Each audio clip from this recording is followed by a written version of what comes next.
Ladies and gentlemen, good evening and welcome back to our YouTube channel once again. And it is my hope and prayer that this video is actually going to find you guys in good health. Personally, I am fine. As you can see, Kisumu is also fantastic. And maybe you could also let me know where you are watching the video from, the county or the country, in case you are out of the republic. Ladies and gentlemen, yesterday, Raila Odinga chaired Azimio la Umoja One Kenya Alliance crisis meeting at Stephen Kalonzo Musyoka Center in Nairobi. The agenda for that meeting was just one: the NADCO, the National Dialogue Committee report. And from my understanding, the Azimio la Umoja One Kenya Alliance present at that meeting actually endorsed that report. But yesterday, I did an analysis about that meeting. For example, I noted the absence of Martha Karua from that meeting, the absence of Eugene Wamalwa from that meeting, and I concluded that that meeting was actually going to cause serious friction within Raila Odinga's camp. But as much as Raila Odinga and the team agreed to support that report, they're making certain demands that personally I strongly believe William Ruto is not going to agree to. They demand for a referendum. We made it clear that we will support the document ensuing from the talks, but we will treat the hard line on the cost of living at the beginning of another phase of this struggle.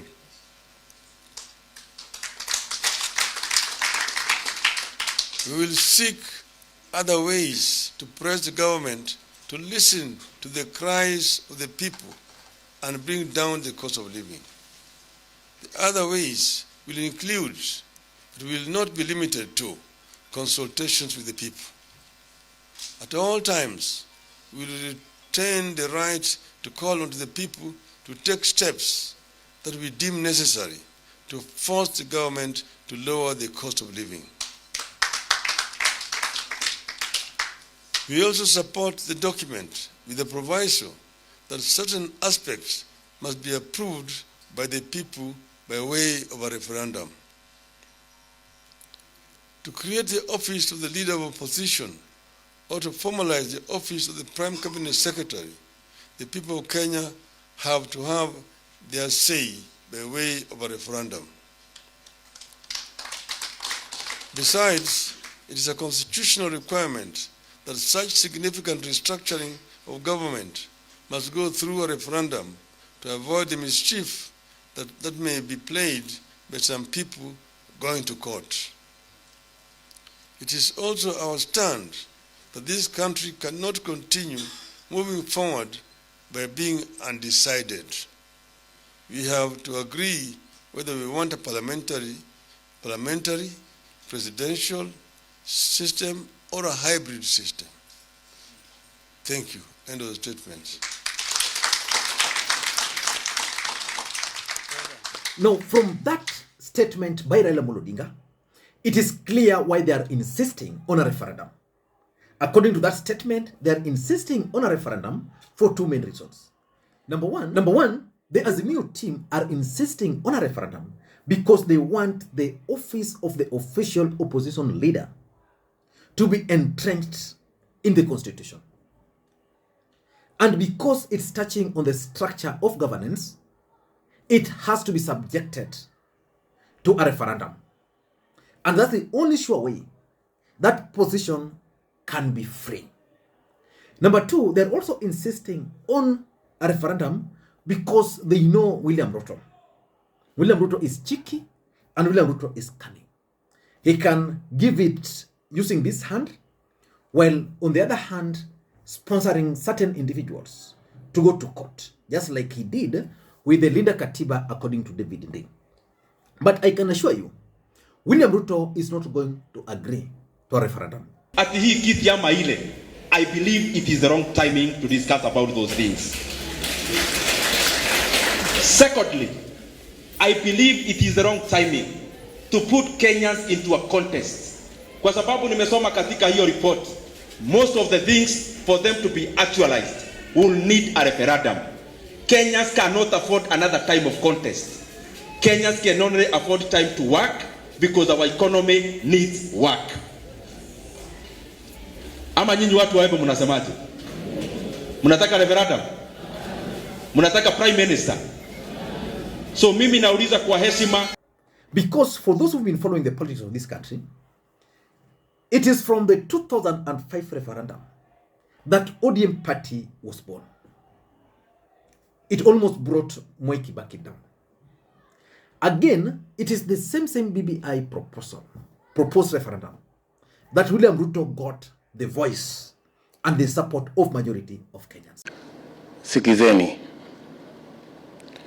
hata wakati hii harakati kubwa ilikuja hii, tunataka tubadilishe katiba, nobody can stop reggae. Lakini niliwaambia kwamba reggae itasimama kwa sababu we serve a living God. Nasikizeni wa Kristo, ukisoma kitabu ya Isaya 10 na mstari wa kwanza, inasema ole wenu mnaotunga sheria zisizo za haki, nyinyi mnaopitisha sheria za kunyima watu maskini haki yao. So in this video, I want to explain to you guys why William Ruto is not going to agree to Raila Odinga's proposal for a referendum. Of course, you understand why Raila Odinga is pushing for a referendum. But before we get into all those, in case you're watching this channel for the first time, please take a second or two, click that subscribe button so that next time we produce a video like this, YouTube will automatically notify you. And to the subscribers, I want to continue thanking you guys for your continued support. Because without that support, this channel cannot be where it is. Ladies and gentlemen, without any further ado, allow me to dive in. Why do you think William Ruto is not going to allow any form of a referendum, especially in the first term?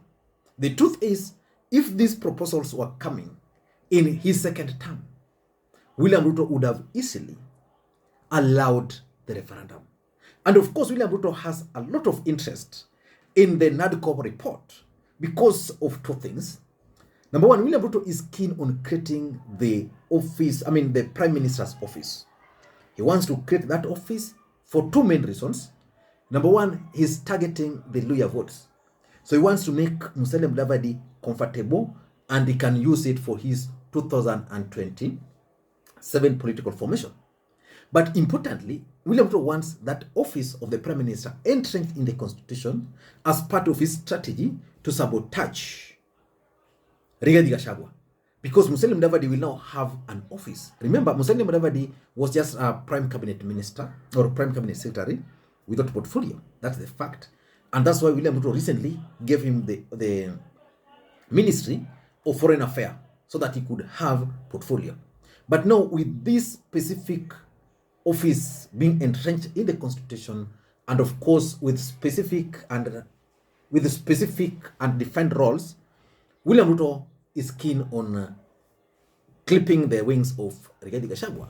But for the purposes of referendum, I doubt if William Ruto is going to agree. William Ruto's thinking is that with Azimio and with the members of parliament, then there are certain amendments which they can pass through parliament because they'll only need 2/3 to pass some of those proposals. But because of the structure of governance, there is no way those laws can be passed without going through the referendum. So William Ruto is not going to allow this because, number one, if a referendum were to happen today, it's going to be a rehearsal for 2027. That is the honest truth. As things stand today, Kenya Kwanza popularity is at its lowest. So it means even if Ruto were to team up with Raila Odinga to push for the referendum, what do you think Kenyans might decide to do? Kenyans might decide to say no. And of course, William Ruto will become very unpopular. Of course, Azimio will also be a collateral damage, but Kenyans will say no. I can assure you, I don't know why Raila Odinga is not reading the signs on the wall. Kenyans are not ready for a referendum. I don't think so. The only referendum Kenyans can be ready for is if they were to go to vote to send the entire parliament home, to send the entire Senate home, to send the president and the deputy president home. That referendum, I can tell you Kenyans will support. But a referendum to create the office of the prime minister, the office of the official opposition leader, Kenyans will not do that. Number two, that referendum is going to bring back the Building Bridges Initiative ghost. And it will haunt William Ruto badly. Because William Ruto really campaigned against that BBI. And his main campaign point at that time was the expanded executive. He was like, these guys are not interested on one man, one vote, one shilling. They were not interested in the more money to the counties.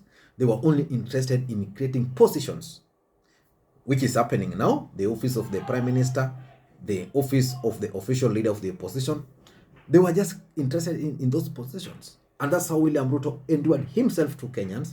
And before he knew, he had won more support of Kenyans. And because of that, because of the BBI ghost, even if William Ruto were to support this referendum, I doubt if he will get out of his office to go and campaign for it. Because the ghost will be waiting for him. Number three, the cost of the referendum. You know, we are in a country where today we are blaming our cost of living on unnecessary expenditure. Then you call for a referendum. According to IBC, for them to conduct a proper referendum, I think they projected to use like, was it 10 billion Kenyan shillings?